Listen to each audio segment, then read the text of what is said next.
A faint sound drifted from the locked room, cutting through the quiet hum of the approaching Christmas snowstorm. Owen stopped, his hand hovering over the rough-hewn wood. His instincts told him to knock, but a deeper feeling, a cold dread, held him back. No one answered his call. He pressed his ear against the door. A rustling noise whispered from within, followed by a trembling voice, then another, harmonizing in fear. "Please, open the door. We beg you." Without a second thought, Owen kicked the heavy wooden latch. The door flew open, and the stench of mildew and sweat assaulted him, a stark contrast to the clean, cold winter air. In the middle of the dark, frigid room, two identical Chinese women were tied to a single post, their clothes in tatters. Their black eyes, mirror images of each other, burned with a desperate fire as they locked onto his. "Please, take us with you," one gasped, her voice raw. The other echoed the plea, her words a near-perfect echo, "We will bear your children. Just save us." Owen stood motionless for a moment.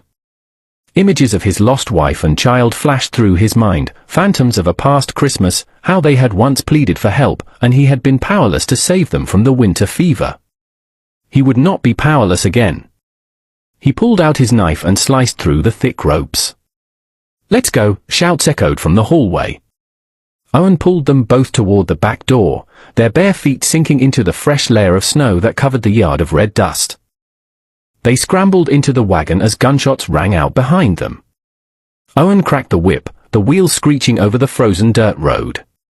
The small town faded into the swirling snow behind them, but the yelling still carried on the biting wind.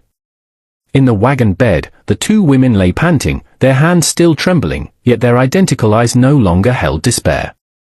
Now, they blazed like embers in the falling snow. Evening fell, and the desert landscape turned white under the spreading winter storm. Owen pulled on the reins as the wagon turned into a narrow canyon, the rock walls offering some shelter from the wind.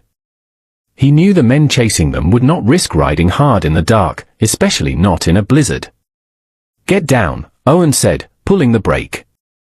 The sisters, Mai and Lin, looked at him briefly, then quietly stepped off the wagon into the deep snow. They still clutched the single rusty knife between them, standing tall despite the cold. The muscles in their arms were taut and veined. Owen tied the horses and built a small, sputtering fire from dry branches he found under a rocky overhang. He silently unscrewed his canteen and handed it to them. Mai and Lin drank in small sips, their eyes still watching him carefully, like a pair of young wolves unsure if the human in front of them could be trusted. Owen looked at them through the firelight. "I do not need you to repay me, and I am not handing you back to them." They stayed silent for a moment, then sat down by the fire, huddling together for warmth while keeping their distance from him. The red marks from the ropes were still starkly visible on their wrists. Owen pulled a clean cloth from his pocket and held it out. They hesitated, but eventually extended their arms. Owen bandaged their wounds slowly and gently, first Mai's, then Lin's. They held their breath, staring at his rough hands. When he was done, they gave him a slight, synchronized nod. Not a word of thanks, but their faces had softened. Night fell completely, the sounds of the howling wind whispering through the canyon mixed with the soft crackle of the fire. Owen leaned back against the wagon wheel, his rifle resting across his lap. Suddenly, the sound of horse hooves echoed from afar, muffled by the snow. Owen signaled for silence and used his boot to smother the fire. They all dropped flat to the ground. The sister's warm breath hit his arm as they lay close. The hooves passed by the trail above, then faded into the storm. Once sure they were safe, Owen sat up and rekindled the fire. Mai and Lin remained still, but something in their shared gaze had shifted. It was no longer entirely weary, but touched with a hint of trust. "Get some sleep," Owen said, tossing them a thick wool coat. They pulled the coat over their shoulders, lying down on their sides with their backs to him, the knife still in their grip. Owen looked at their strong, broad backs, then leaned against the wheel again, eyes open deep into the night. For the first time in years, the cold winter night did not feel so empty. On the third night, the blizzard intensified. Snow came down in heavy sheets, pounding the frozen earth with thunderous force. Owen was covering the horses with a top when he heard a harsh, choking cough behind him. He turned and saw Mai curled up near the dying fire, sweat streaming down her face despite the freezing air. She was shivering violently, and the old rope marks on her arm were swollen and inflamed. Lin was holding her, her own face a mask of fear. Owen knelt beside them, placing a hand on Mai's forehead. It was burning hot. Without a word, he stoked the fire until it roared, boiled snow in a small pot, and heated his knife until it glowed. Then, he sterilized the wound. "Hold still," Owen said, taking her hand. Lin held her sister's other hand tightly. Mai clenched her jaw, the veins on her neck standing out. As the blade sliced into the swollen flesh, releasing pus and blood, she let out only a faint groan, then fell silent. Owen cleaned the wound and wrapped it in a dry cloth, his hands firm but oddly gentle. When it was done, he pulled them both closer to the fire. "Sit here." "Get warm." They sat down, the firelight casting shadows over the tense muscles of their shoulders and old scars. A long moment passed before Lin spoke, her voice rough and low. "We were taken from our village as girls. They sold us from one camp to another." Mai, catching her breath, continued, "Every time we fought back, they beat us unconscious." Owen said nothing, his eyes fixed on the flames. "We had a younger sister," Lin continued, her eyes darkening. "They killed her right in front of us that night. They swore they would never let themselves be tied down again." Silence followed. Only the steady howling of the blizzard echoed through the canyon. "I lost everything, too," Owen said, his voice as rough as wet stone. "My wife died of fever. My son followed soon after. I stayed on the ranch and lived alone for years." The three of them sat across from each other, the firelight forming a bridge between three tormented souls. No promises were made, no touch exchanged, but a quiet trust began to take root. When the storm eased slightly, Owen stood and laid a heavier blanket out for them. "Get some sleep. We have to leave early tomorrow." Mai and Lin pulled the blanket over their shoulders and gave a slight nod. For the first time since they were taken, they slept deeply, no longer haunted by the shadows. Owen watched them for a long moment before returning to his seat. He leaned back, his rifle resting across his lap.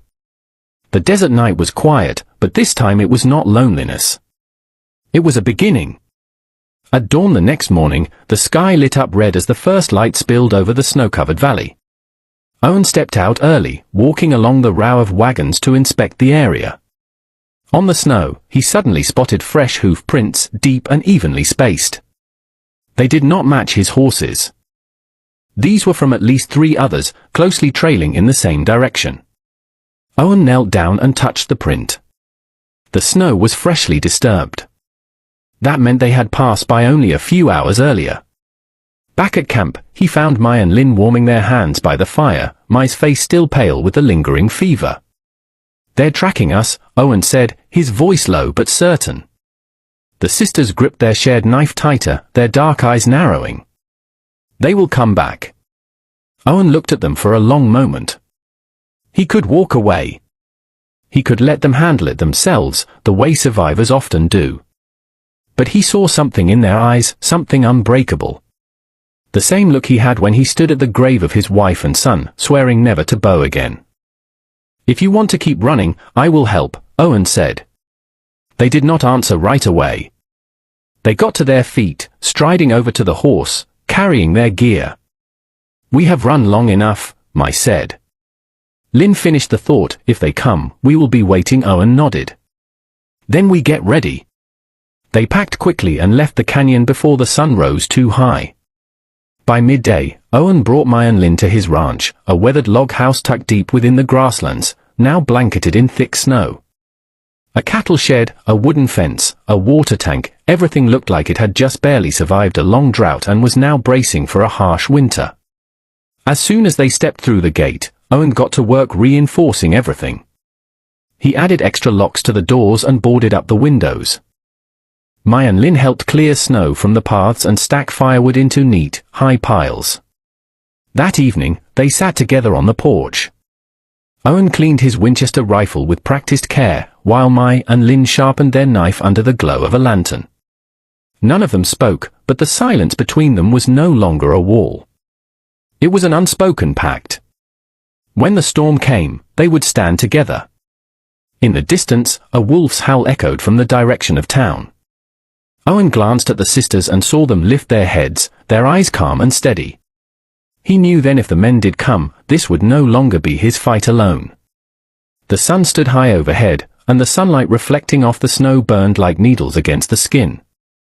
Owen pulled down his wide-brimmed hat, his calloused hands tightening around a length of rusted wire. The northern fence had been knocked down by winter winds, making it easy for the cattle to wander off into the snowdrifts. Mai and Lin walked up, each carrying a full wooden post across her shoulder, as if it weighed nothing. Muscles flexed along their sun-darkened arms with every movement. They drove the posts deep into the frozen ground, sweat dripping from their brows with each powerful thrust despite the cold. Owen glanced at them, slightly taken aback. These were no longer the fragile women he had rescued from a dark room. These were warriors through and through. "Watch your hands," he warned as the wire stretched taut. But it was Owen who slipped. The twisted wire snapped back, lashing across his wrist. Blood seeped from the fresh cut, a stark red against the white snow. Mai and Lin dropped what they were doing and took hold of his hand. Their skin was rough, warm, but the way they held him was precise and careful. They pulled him down to sit, tore strips from one of their worn leather skirts, and wrapped the wound. Owen started to pull away, but the look in their identical eyes kept him still. It was no longer guarded. It was something gentler, something rare. "You cannot do this alone," Mai said, her voice deep and warm. By evening, they herded the cattle back into the barn. Smoke from the log house curled into the sky, blending with the deep red of dusk. The cattle bellowed, their breath misting in the frigid air. In the middle of the chaos, Owen, Mai, and Lin moved as one, his voice calling, their whips cracking, until the herd settled inside as if guided by a single rhythm. That night, they sat in front of the fireplace. The wood crackled softly, casting flickering light across their faces. Owen set his Winchester down beside him and sat in silence for a long while. Mai and Lin sat across from him, their long black hair falling loose, braids having come undone. On their scarred, sun-darkened faces, their eyes shone with something both resolute and tender. Their eyes met his. No more suspicion. No more hesitation, only silence, the kind so complete even the wind outside dared not intrude. Mai leaned in slightly. Lin did too. Owen found himself moving as well, drawn to the mirrored warmth in their gazes. The kiss came naturally, unrushed, unplanned, as if all the days behind them had been leading to this single moment. He kissed Mai, then turned and kissed Lin, the scent of smoke, sweat, and winter air mingling between them. It was not a choice, but an acceptance. His heart, long dormant, beat for them both, for the shared strength and silent understanding that had taken root in the frozen earth of his lonely life. No words were needed because trust had already been planted, and now it had begun to grow. The peaceful morning was shattered by the sound of approaching hoofbeats, muffled by the snow on the main road. Owen was cutting hay when the old dog howled and bolted toward the gate. He squinted into the distance. 5 riders, wide-brimmed hats shadowing their faces, revolvers swinging at their hips, rode slowly toward the ranch. Mai and Lin appeared on the porch, their knife in hand, their shared gaze as sharp as a blade. Owen shook his head slightly, signaling them to stay back, then stepped into the yard with his Winchester in hand. The lead rider, a thick-bearded man, jerked his chin up. "We heard you're hiding some Chinese girls. Hand them over and things stay peaceful." Owen stood tall, one hand steady on his rifle. "No one here is property you can demand." Another man spat into the snow and sneered. "Don't be stupid, friend. We paid good money for them. If you don't give them up, this whole ranch goes up in flames." Owen raised his rifle, the barrel glinting under the winter sun. "You cross that gate and not one of you walks away whole." The air turned heavy. The dog growled low. Wind stirred the loose snow. The 5 men glanced at each other, then turned their horses. But before they rode off, the bearded one looked back, his voice full of threat. "We'll be back. And next time it won't be just 5 inches the hoofbits faded, Mai and Lin stepped forward. They will bring more, Lin said. Maybe a dozen, Mai added. Owen nodded, his eyes cold as steel. Then we turn this place into a fortress. That afternoon, the 3 of them got to work. Owen stacked sandbags along the windows and reinforced every board on the gate. Mai and Lin cleared more paths for escape and dug spike traps along the fence, hidden beneath the snow. Their muscles flexed under the sun, sweat soaking their backs despite the chill, but their faces remained fiercely determined. As night fell, the lantern cast their shadows across the wooden walls. Owen cleaned his guns. Mai and Lin sharpened their knife. The rhythm of steel and stone wove together like a battle hymn before war. In the silence, Owen spoke. You can leave if you want. When they come back, it will be blood and fire. Mai looked up, her eyes blazing. We have run enough, Lin continued. This is the first time someone has stood beside us. We are not leaving again. Owen looked at them, and something stirred in his chest. Something warm. Not just duty, but trust. This ranch, this land, and these women, they were now things he would defend at all costs. The night was pitch black, thick clouds swallowing the moon. Wind howled over the roof tiles, and the creaking door sounded like a warning. Owen had just dozed off after a long day fortifying the ranch when the old dog began to bark. Not the usual bark for strangers, but something strange, almost mournful. He bolted upright, a sharp instinct rising in his chest. Stepping into the yard, he saw them. Mai and Lin, tall, strong, their muscles defined beneath the dim lantern light. They were tying a small bag to their backs, walking barefoot and silently toward the back gate through the snow. Stop!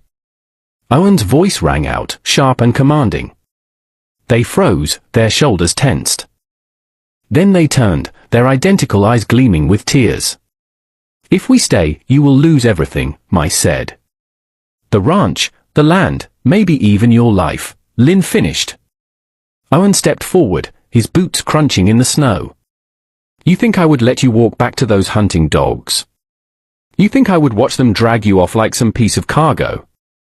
Mai's voice cracked as she gripped the knife. You do not understand. Since the day we were taken, our blood has cursed everyone around us. If we leave, you will be safe. Owen moved in close, nearly shouting, his voice raw with fury and pain. Safe for what?